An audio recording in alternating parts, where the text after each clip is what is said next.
everyone, my name is Dr. Priyanka Savkarnole. I am owner of Deccan Dental Clinic or World Class Dental Clinic, which is located in Pune on FC Road.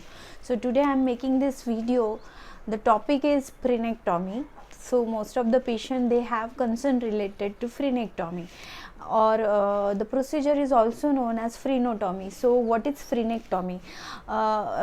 Our upper lip as well as lower lip attached to the gum area or the tissue, just covering up our front incisors, that thick band of tissue which attaches lip to the gum part is known as frenum. Some patient, they have high frenum attachment. High frenum attachment means instead of attaching that thick band of tissue to the upper part of the gums, it is attached too close near the tooth surface. So what happens if patient has thick frenum attachment?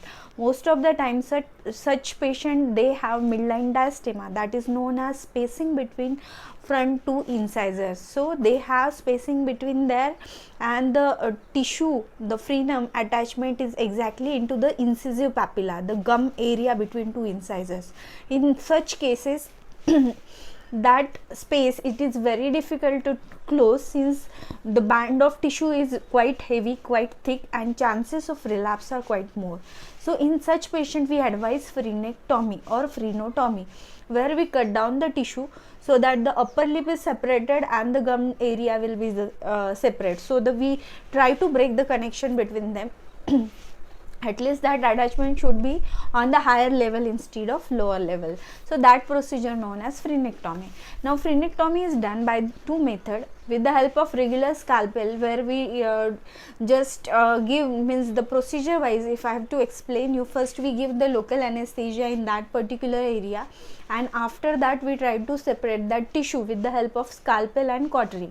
Once it is done, hardly in some patient we need to give few stitches, which can be removed after 7 days, or if the stitches are bioabsorbable, then there is no need to remove those stitches. Okay, and same procedure can be done with the help of laser, where with the help of laser we try to cut the tissue. So what is the difference, basic difference between these two procedure? With laser, controlling bleeding is quite easy. Okay, second thing, because whenever we are cutting with the laser, same time the blood vessels are getting sealed, open blood vessels are getting sealed. First thing is that. Second thing, comparatively chances of infection are less in the laser procedure and healing will be faster.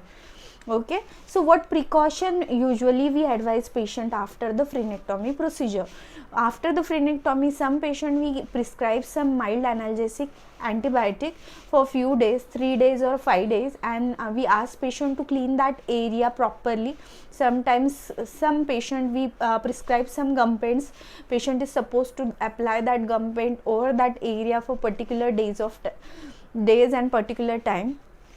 So these are the basic instruction, and apart from that, we ask patient not to eat, drink too much of hot food stuff and spicy food stuff. So this is all about the frenectomy procedure.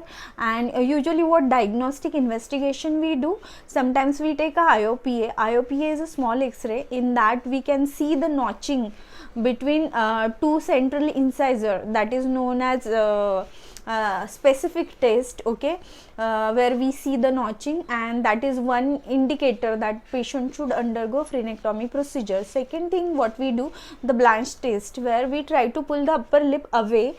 If we are pulling the upper lip away and that time there is a blanching or whitish area developed between two central incisors, the gum area, it will become slightly white or pale. That is known as blanch test, which is positive in cases where the patient have high frenum attachment. So this is all about the high frenum attachment, how to diagnose it, what are the treatment, what precaution should be taken, and what procedure should be done. Hope this video must have helped you. Do like my channel, subscribe it. Bye bye, take care.